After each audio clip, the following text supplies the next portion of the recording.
Hello and welcome everyone. Now आप में से बहुत सारे टीचर्स कंटिन्यूसली बोल रहे हैं कल से कि अब ये जो रिव्यू पिटीशन फाइल की गई है, अब यहाँ पे कितने परसेंट चांसेस लग रहे हैं। क्या यहाँ पे 10% चांसेस हैं, क्या 20% चांसेस हैं, या क्या 100% चांसेस हैं कि यहाँ पे ये जो डिमांड है कि जम्मू एंड कश्मीर के इन सर्विस टीचर्स को टेट एग्ज़ाम ना देना पड़े, अब कितने परसेंट चांसेस हैं कि ये डिमांड जो है ये सक्सेसफुल हो जाएगी, इस डिमांड को एक्सेप्ट किया जाएगा। अब आपको पहले ये समझना पड़ेगा कि रिव्यू टेट पिटीशन फाइल करने का मतलब ये नहीं है कि यहाँ पे सुप्रीम कोर्ट ने एक्सेप्ट किया है। अब इसका सिंपली मतलब क्या होता है एंड कब तक यहाँ पे जजमेंट आ सकता है, ये सारी चीज़ें हम इस वीडियो में डिस्कस करेंगे। And also one more thing, यहाँ पे आपने देखा कि लास्ट टाइम दैट इज अभी 13 मई 2026 को जब यहाँ पे same review petition other states ने फाइल की थी, देन इसके बाद उनको तो परमिशन मिली थी कि ओपन कोर्ट में यहाँ पे हियर किया गया था। अब यहाँ पे सिंपली हुआ क्या था कि उस टाइम पे जिन जजेस ने ओरिजिनल जजमेंट दिया था वही तो इस केस को यहाँ पे अभी ओपन चैम्बर में सुनेंगे। अब यहाँ पे that is justice Dipankar Datta साहब एंड जस्टिस मनोज मिश्रा साहब, तो उन्होंने किस तरह से जो अदर स्टेट्स के पिटिशनर एडवोकेट्स थे तो उनको किस तरह से यहाँ पे उनके आर्ग्यूमेंट्स को यहाँ पे काउंटर अटैक किया एंड यहाँ पे बहुत intense war of words exchange हुए।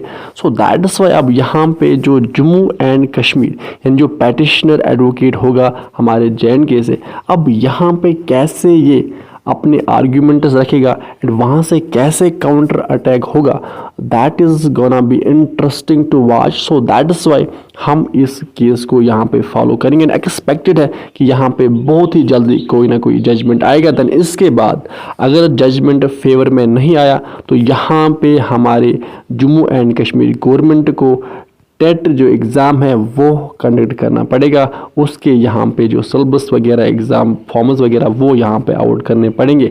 अगर फेवर में आ गया, टीचर्स के फेवर में यहाँ पे आया जजमेंट, इसके बाद भी फिर भी यहाँ पे टेट एग्ज़ाम को कंडक्ट करना पड़ेगा, क्योंकि जो अपकमिंग टीचर पोस्ट्स होंगे, जो general line teacher posts expected हैं JNK में, तो उनके लिए टेट एग्ज़ाम मैंडेटरी होगा। टेट यहाँ पे टेट सर्टिफिकेट मैंडेटरी होगा एंड यहाँ पे Jammu and Kashmir government decision लेगी इसके बाद ही कि क्या यहाँ पे CTET सर्टिफिकेट को भी कंसिडर किया जाएगा या टेट सर्टिफिकेट को कंसिडर किया जाएगा या दोनों सर्टिफिकेट्स को कंसिडर किया जाएगा। बिकॉज आप सब जानते हैं कि अभी तक यहाँ पे जम्मू एंड कश्मीर में कभी भी टेट एग्ज़ाम नहीं हुआ। नाउ अब हम यहाँ पे प्रोसेस को समझने की कोशिश करेंगे। देखो यहाँ पे पहले होता है क्या है कि यहाँ पे जब रिव्यू पिटीशन फाइल की जाते हैं, जैसे जम्मू एंड कश्मीर गवर्नमेंट ने कल यहाँ पे रिव्यू पिटीशन फाइल किया। अब रिव्यू पिटीशन फाइल करने के बाद ही आपको यहाँ पे अगर आप सुप्रीम कोर्ट के साइट पे जाओगे वहाँ आपको ऑप्शनल रिकॉर्ड्स में ये नहीं मिलेगा। लेकिन इसके बाद क्या होता है, अब ये रिव्यू पिटीशन कहाँ सबमिट की जाती है, यहाँ पे सुप्रीम कोर्ट के रजिस्ट्री ऑफिस में सबमिट की जाती है।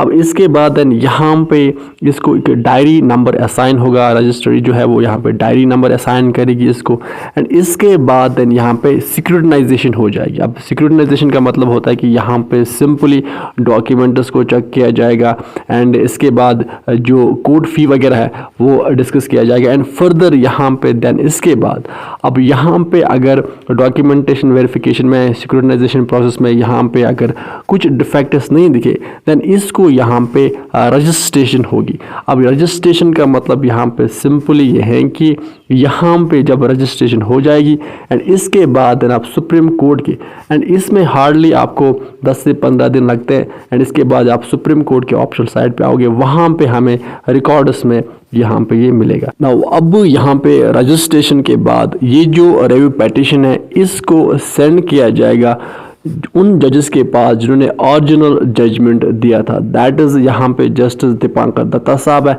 एंड जस्टिस मनोज मिश्रा साहब है। अब ये क्या करेंगे, ये यहाँ पे जो चैम्बर्स होते हैं यानी जो प्राइवेट ऑफिस या प्राइवेट रूम्स होते हैं इन पर्टिकुलर जजेस के, वहाँ पे इसको ये कंसिडर करेंगे, इसको वहाँ पे देखेंगे। अब यहाँ पे दो चीज़ें हो सकती है, या तो यहाँ पे चैम्बर में सुनने के बाद यहाँ पे या तो इसको यहीं पे इस रिव्यू पिटीशन को डिसमिस करेंगे अगर इनको लगा कि यहाँ पे कुछ लॉजिकल आर्ग्यूमेंट्स नहीं है, सो दैट्स वाई यहाँ पे ये डिसमिस करेंगे। एंड अगर इनको लगा कि यहाँ पे जो आर्ग्यूमेंट्स थे वो थोड़ा लॉजिकल थे, सो दैट इज़ वाई यहाँ पे देन इसको पॉसिबल आउटकम ये हो सकता है कि इसको यहाँ पे ओपन कोर्ट हियरिंग के लिए भेजा जाएगा। बट यहाँ पे चांसेस जो है वो थोड़े बहुत अभी कम लग रहे हैं। So that is why then इसके बाद अगर यहाँ पे ओपन कोर्ट हियरिंग के लिए इसको अप्रूवल मिला, देन इसको ओपन कोर्ट हियरिंग में यहाँ पे सुना जाएगा एंड यहाँ पे देन डिसीजन लिया जाएगा कि यहाँ पे क्या जम्मू एंड कश्मीर के इन सर्विस टीचर्स के लिए ये टेट एग्ज़ाम मैंडेटरी है या यहाँ पे इसको रिमूव करना चाहे। बट अभी अगर आप बोलोगे कि पॉसिबिलिटी कितनी है, चांसेस कितने, चांसेस यहाँ पे बहुत ही रेयर लग रहे हैं, थोड़े कम चांसेस हैं, बट स्टिल 10 to 30% चांसेस तो यहाँ पे लग रहे हैं कि यहाँ पे शायद जम्मू एंड कश्मीर के इन सर्विस टीचर्स को थोड़ा रिलीफ मिल सकता है। तो अब देखते हैं कि जो पेटिशनर एडवोकेट है वो किस तरह से इस केस को प्रेजेंट करते हैं, क्या क्या यहाँ पे लॉजिकल आर्ग्यूमेंट्स होंगे उसके पास एंड देन यहाँ पे जजमेंट आएगा। सो दैट इज़ वाई केस बहुत ही इंटरेस्टिंग है। अब इसके बाद ही देन जब ये जजमेंट आएगा तो जम्मू एंड कश्मीर जो गवर्नमेंट है, जो एडमिनिस्ट्रेशन है, वो यहाँ पे टेट एंड सी टेट का जो अभी टसल चल रहा है कि आधे कह रहे हैं कि टेट मैंडेटरी होगा, आधे कह रहे हैं सी टेट को भी कंसिडर किया जाएगा, आधे कह रहे हैं दोनों को कंसिडर किया जाएगा। तो ये जो मैटर है इस पे ऑफिशियली यहाँ पे जम्मू एंड कश्मीर गवर्नमेंट का जो रिस्पॉन्ड है वो यहाँ पे आएगा। सो फिलहाल ये थी अपडेट। अब विद दिस हम इस सेशन को करते हैं कंप्लीट। अब अच्छे से पढ़ाई कीजिए, अपने पेरेंट्स का ख्याल अच्छे से रखिए। Good bye.